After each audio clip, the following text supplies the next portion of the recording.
আমার ডান পাশে আমার সার্জিস ভাই বসে আছে। আমাকে বলছে, হুজুর, আমার বাড়ির সাথেই হচ্ছে মাঠ। আমার শৈশব এবং কৈশোরের প্রায় 16 থেকে 17 বছর কেটেছে আমার এই মাটিতে। আমাদের সার্জিস ভাই পঞ্চগড়ের মানুষ, এটাই তো পঞ্চগড়ের জন্য বড় একটা গৌরবের জায়গা। আরে বুকের পাটা থাকতে হয়, বুকের কলিজা থাকতে হয়, তবেই জালেমের সামনে দাঁড়িয়ে নির্দ্বিধায় কথা বলা যায়। আমার সার্জিস ভাই তা প্রমাণ করে দিয়েছে। কথা যখন বলে সার্জিস ভাই, মনে হয় মুখ দিয়ে বারুদ বের হচ্ছে, বারুদ বের হচ্ছে। যারা তাদেরকে রক্তচক্ষু দেখাও, একটা কথা মাথায় রাখবা, বাংলার জনগণ স্বৈরাচারের পক্ষে নয়, বাংলার জনগণ ছাত্র জনতার পক্ষ হয়ে কাজ করতে চায়। আমরা আগে মাহফিল করতে পারতাম, তবে ফ্রিলি কথা বলতে পারতাম না। দেয়ার ওয়াজ আ রেস্ট্রিকশন ইন আওয়ার প্রোগ্রাম। কথা বলতে গেলেই মাইক কেড়ে নেওয়া হতো, এমন করে ঠাস করে বাড়ি মারা হতো। কোন বাপের বেটা থাকলে আজ আমার মাইক কেড়ে দেখা, তোর বুকের পাটা থাকলে আয়, তোর পিঠের চামড়া একটাও থাকবে না। আমার প্রিয় ভাইয়েরা, আমরা উগ্রবাদী হতে চাই না, আমরা মেজাজ দেখাতে চাই না। ইসলাম কাউকে আগ বাড়িয়ে অ্যাটাক করতে চায় না। ইসলাম শেখায় ডিফেন্স অ্যাটাক। যদি তোমাকে কেউ মারতে এসে তোমার চোখ তুলে নেয়, তুমি তার চোখ তুলবা, এটার নাম ইসলাম। কেউ তোমার পা ভেঙে দিবে, তুমি তার পা ভেঙে দিবা, এটাই ইসলাম। কেউ তোমার জান নিয়ে খেলবে, জান নিবে, তার বদলে তুমি তার জান নিবা, এটাই তো ইসলাম। ঠিক কিনা বলেন? অতএব কিছু কথা বলতে চাই, জাস্ট একটা মিনিট কথা বলবো, মনোযোগ দিয়ে শুনবেন আমার কথাগুলো।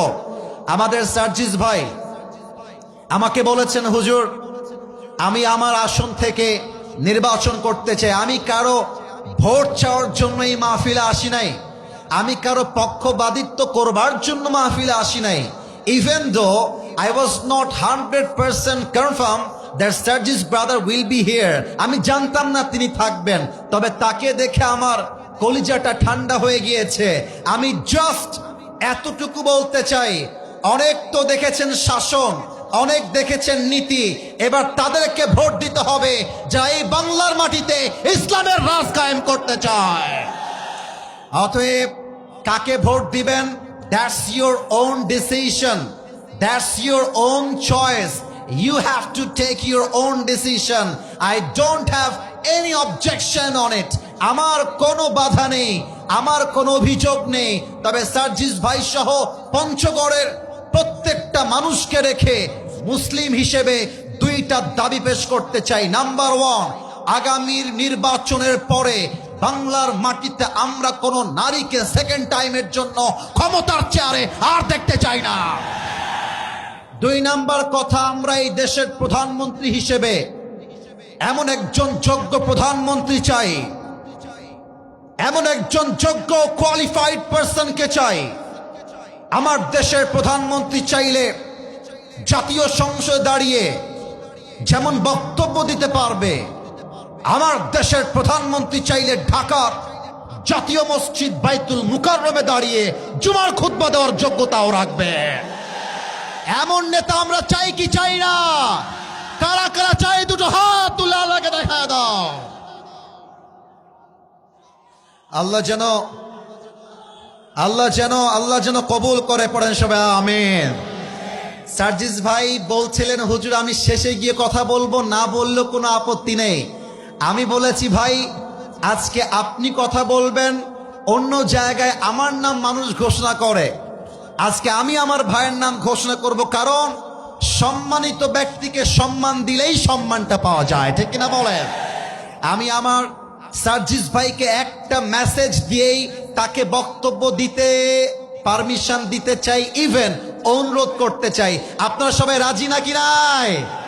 প্রথম কথা, সার্জিস ভাইকে বলবো, ভাই আমার, আপনি সার্জিস ভাই, আসিফ মাহমুদ, আমাদের হাসনাত আব্দুল্লাহ, আমাদের নাহিদ ভাই, যারাই সমন্বয়ক রয়েছেন, তাদের উপরে মানসিক টর্চার আসবে, শারীরিক টর্চার আসবে, অনেক জুলুম আসবে।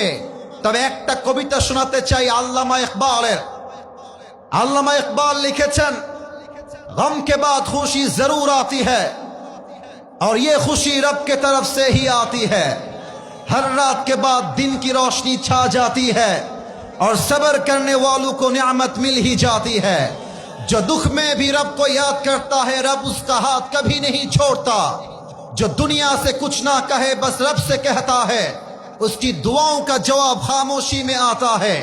इसलिए जब तुझे मांगना हो तो खुदा से मांग, जब तुझे पुकारना हो तो उसी को पुकार, जब तुझे भरोसा करना हो तो उसी पर कर, क्योंकि भरोसे के काबिल सिर्फ वही है।